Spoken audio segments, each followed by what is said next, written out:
तो आप क्या फ्लैट लेना ज्यादा अक्लमंदी है या रेंट पे रहकर वो पैसे को एसआईपी में डालना आपका ज्यादा पैसा बनाएगा?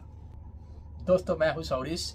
आज हम सॉल्व करेंगे मिडिल क्लास फैमिली का सबसे बड़ा कंफ्यूजन, रेंट वर्सेस बाई। तो चलिए नंबर के साथ शुरू करते हैं।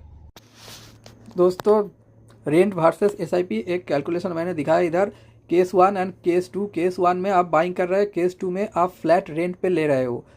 तो बाइंग का प्राइस आ रहा है 65 लाख, जहाँ पे आप 15 लाख रुपया डाउन पेमेंट कर रहे हो और 45,000 पर मंथ आपका ईएमआई है, जो 20 साल में आपको करीब 1 करोड़ 8 लाख रुपया आ रहा है। अच्छा, और एक चीज़ मैंने दिखाया, हिडन कॉस्ट जो है, रजिस्ट्री चार्जेस, मेंटेनेंस कॉस्ट 20 साल के लिए मैं पकड़ा है, एंड इंटीरियर डिज़ाइनिंग फर्नीचर लेके आपका टोटल 1.43 करोड़ का आपका कॉस्ट आ रहा है फ्लैट का। जहाँ पे केस 2 दिखा रहा हो, रेंट पे अगर आप ले रहे हो तो 20,000 आपका रेंट आ रहा है, जो आपका 20 साल में 48 लाख का आ रहा है। वन टाइम जो इन्वेस्टमेंट है, जो आप डाउन पेमेंट में किया था, वही 15 लाख आप इन्वेस्ट कर दे रहे हो फॉर 20 ईयर्स। और जो आप एसआईपी कर रहे हो 25,000 का, जो 45,000 आपका ईएमआई था, उधर में 20,000 आपका जा रहा है रेंट और 25,000 आ रहा है आपका मंथली एसआईपी। और मैं एक्सपेक्टेड रिटर्न जो है 14% पकड़ रहा हूँ 20 ईयर्स के लिए। आपके पास आफ्टर 20 ईयर्स 5 करोड़ का एक कॉर्पस रह जाएगा। तो अब आप खुद ही सोचिए, आप फ्लैट बाइंग करेंगे या आप रेंट पे रह के वो पैसे को ईएमआई में डालेंगे, ताकि आपके पास आफ्टर 20 ईयर्स एक अच्छे कॉर्पस जनरेट हो।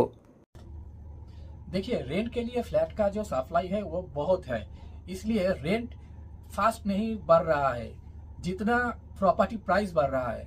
दोस्तों, घर खरीदने में सिर्फ डाउन पेमेंट और ईएमआई नहीं, बल्कि registration, brokerage, interior designing, furniture, ये मिला के करीब 5 से 10 लाख रुपया अलग से खर्चा होता है, जो पैसा आप एसआईपी के पहले दिन से ही इन्वेस्ट कर सकता है। आप इसलिए घर खरीद रहे हैं कि आपको लगता है कि ये बेस्ट इन्वेस्टमेंट है, तो शायद आप गलत है। नंबर साफ दिखाता है कि इन्वेस्टमेंट प्लस रेंट आपको ज्यादा पैसा बना के देगा लॉन्ग टर्म में। लेकिन अगर आप स्टेबिलिटी चाहते हैं, हर साल घर बदल बदल कर आप थक गए हैं, आप अपने परिवार को एक परमानेंट छत देना चाहता है, तो आप घर खरीद सकते हैं, क्योंकि ये एक इमोशनल इन्वेस्टमेंट है जिसका कोई कीमत नहीं होती। मेरा सजेशन ये है, अगर आपका एज 30 साल से नीचे है तो आपको